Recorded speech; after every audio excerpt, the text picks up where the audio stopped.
Hello guys, welcome to our channel power of movie lover and this is Venky. ఊరమాస్ hero నుంచి వచ్చిన ఒక class film, hero image ని change చేసిన ఆ సినిమా. ఫ్యామిలీస్ మన సినిమాలు చూడటం మానేసాయని రాజమౌళి గారు చెప్పిన దగ్గర నుంచి back to back okay year లో ఫ్యామిలీ ఆడియన్స్ ని థియేటర్స్ కి రప్పించాడు ఎన్టీఆర్. ఆ సినిమాలే అదర్శన్, బృందావనం. ఆ టైంకి పవన్ కళ్యాణ్, మహేష్ బాబు వంటి స్టార్ హీరోలు మా సినిమాలతో ఫ్లాప్స్ ఇస్తూ ఉంటాయి. అదర్శ్ లాంటి ఎంటర్టైనింగ్ మూవీతో సంక్రాంతికి, బృందావనం వంటి ఫ్యామిలీ ఎంటర్టైనర్ తో దసరాకి రిలీజ్ చేసి హిట్స్ అందుకున్నారు ఎన్టీఆర్. ఎన్టీఆర్ కి అప్పటి వరకు ఉన్న నెగిటివ్ పాయింట్స్ వచ్చేసి తన లుక్స్. దాన్ని యమదొంగ సినిమాతో చేంజ్ చేసుకోగా బృందావనం మూవీకి కంప్లీట్ గా మీసలు కూడా తీసేస్తూ ఒక డిఫరెంట్ లుక్ తో అర్బన్ ఆడియన్స్ ని కూడా అట్రాక్ట్ చేశారు ఎన్టీఆర్. బాక్సాఫీస్ దగ్గర ఓపెనింగ్స్ ఎదురాయి అండ్ రెండు సినిమాలు కూడా ఫ్యామిలీ ఆడియన్స్ ని అట్రాక్ట్ చేస్తూ దుమ్ము లేపాయి. అయితే క్లాస్ మూవీస్ తో ఒకటే ప్రాబ్లం, మాస్ మూవీ హిట్ అయితే వచ్చే కలెక్షన్స్ క్లాస్ మూవీస్ కి అంతగా రావు. అది ఊరమాస్ హీరో ఎన్టీఆర్ సినిమా విషయంలో మరోసారి ప్రూవ్ అయింది. మరి బృందావనం సినిమాకి ఓపెనింగ్స్ ఎలా వచ్చాయి, లాంగ్ రన్ ఎలా ఉంది, ఇవన్నీ ఈ వీడియోలో మాట్లాడుకుందాం. Welcome to final run series. ఈ సిరీస్ లో ఇది 17వ ఎపిసోడ్. ఇప్పటివరకు ఈ సిరీస్ లో 16 సినిమాలపై వీడియోస్ అయితే వచ్చాయి. ఇంట్రెస్ట్ ఉంటే చెక్ చేయండి. అండ్ ఈ సిరీస్ లో నెక్స్ట్ ఏ మూవీపై వీడియో కాలో కూడా కమెంట్ చేయండి. అకేషన్ బట్టి ఇచ్చేద్దాం. వీడియోలోకి వెళ్ళే ముందు ఒక చిన్న రిక్వెస్ట్, మన ఛానల్ ని కొత్తగా ఎవరైనా విజిట్ చేస్తుంటే ఒకసారి ఛానల్లోని కంటెంట్ చూసి నచ్చితే సబ్స్క్రైబ్ చేసుకుని మాకు సపోర్ట్ చేయండి. అండ్ వీడియోని లైక్ చేసి మన ఇన్స్టా పేజ్ని ఫాలో అవడం మాత్రం మర్చిపోవద్దు. ముందుగా ఓపెనింగ్స్ విషయానికి వస్తే ఈ సినిమాకి ఓపెనింగ్స్ చాలా మంచిగా వచ్చాయి. నైజాంలో 1,15,00,000 షేర్తో ఓపెన్ అయిన ఈ ఫిలిం థర్డ్ ప్లేస్ కి అయితే వెళ్ళింది. నైజాంలో 1,15,00,000 షేర్ కలెక్ట్ చేస్తూ థర్డ్ ప్లేస్ లో కూడా వెళ్ళలేకపోయింది ఈ సినిమా. అప్పటికి 1,52,00,000 షేర్తో కొమరంపులి ఆల్ టైమ్ రికార్డ్ గా కంటిన్యూ అవుతుంది. ఇక ఎన్టీఆర్ కి స్ట్రాంగ్ జోన్ అయిన సీడెడ్ విషయానికి వస్తే 1.2 కోట్ల షేర్ మాత్రమే కలెక్ట్ చేస్తూ షాక్ ఇవ్వగా, ఇక్కడ అప్పటికి 1.7 కోట్ల షేర్తో మగధీర రికార్డ్ గా ఉంది. బట్ అయినప్పటికీ ఒక ఫ్యామిలీ ఎంటర్టైనర్ తో ఈ రేంజ్ ఓపెనింగ్స్ పెట్టాడంటే మామూలు విషయం కాదు.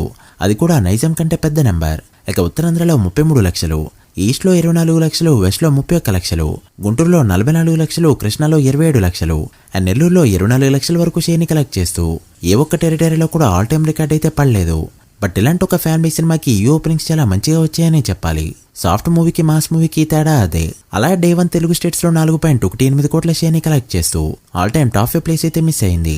ఒకసారి టాప్ లిస్ట్ ని గమనిస్తే కొమరంపులి, మగధీర, జల్సా, స్టాలిన్ అండ్ కలేజా సినిమాలు అయితే ఉంటాయి. బట్ 4 కోట్ల షేర్ ని ఓపెనింగ్ డే అందుకుంటూ మంచి నెంబర్ని పెట్టిందని చెప్పొచ్చు. ఇక ఫస్ట్ వీక్ తెలుగు స్టేట్స్ లో 15.8 కోట్ల షేర్ ని అండ్ కర్ణాటకలో 95 లక్షల షేర్, ఓవర్సీస్ లో 75 లక్షలు అండ్ ఓవరాల్ గా ఫస్ట్ వీక్ 18 కోట్ల వరకు షేర్ ని కలెక్ట్ చేస్తూ టాలీవుడ్ లో టాప్ 3 బెస్ట్ ఓపెనర్ అనిపించుకుంది బృందావనం ఫిలిం.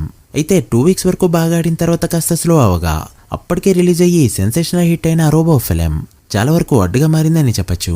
బృందావనం వంటి సినిమా ఉన్నా కూడా రోబో లాంటి సినిమాలు చాలా రేర్ గా వస్తూ ఉంటాయి. అండ్ బృందావనం వరల్డ్ గా తెలుగు వర్షన్ ఎంత పెట్టిందో ఒక తెలుగు స్టేట్స్ నుంచి అంతకంటే పెద్ద నెంబర్ పెట్టారు రజనీకాంత్. దెబ్బకి ఆ ఎఫెక్ట్ తో ఎన్టీఆర్ కి 35 కోట్ల షేర్ మూవీ ఈ మూవీతో కూడా అందుకోలేదు.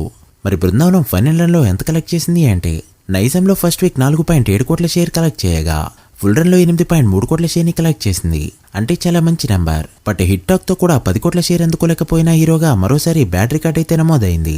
ఇక సీడెడ్ లో 6.5 కోట్ల షేర్ ని కలెక్ట్ చేస్తూ చాలా మంచిగా పర్ఫార్మ్ చేయగా ఉత్తరాంధ్ర 2.9 కోట్లు, ఈస్ట్ లో 1.6 కోట్లు, ఇక్కడ బిజినెస్ 2.15 కోట్లు చేరడంతో ఈస్ట్ లో లాసెస్ అయితే తప్పలేదు.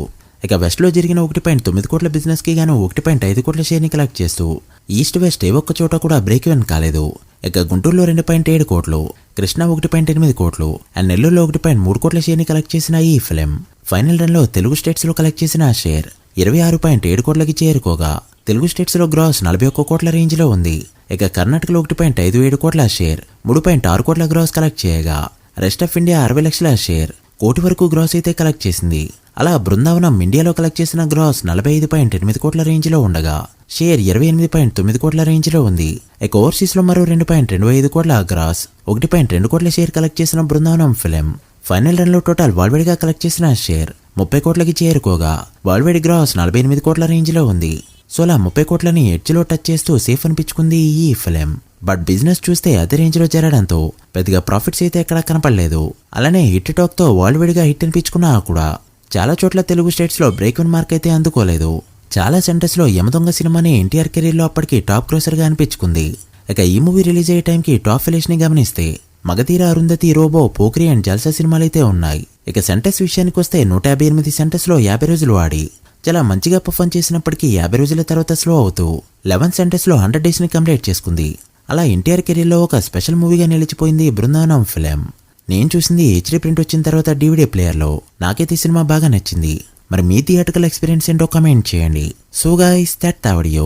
ఇది బృందావనం ఫైనల్ రన్ రిపోర్ట్. ఈ సిరీస్ లో నెక్స్ట్ ఏ మూవీపై వీడియో కావాలో కమెంట్ చేసి, వీడియో నచ్చితే లైక్ చేసి మీ ఫ్రెండ్స్ ఫైల్ మెంబర్స్ కి షేర్ చేయండి. మరొక ఇంట్రెస్టింగ్ వీడియోతో మళ్ళీ కలుద్దాం. అప్పటి వరకు signing off. Power of movie lover. Thank you.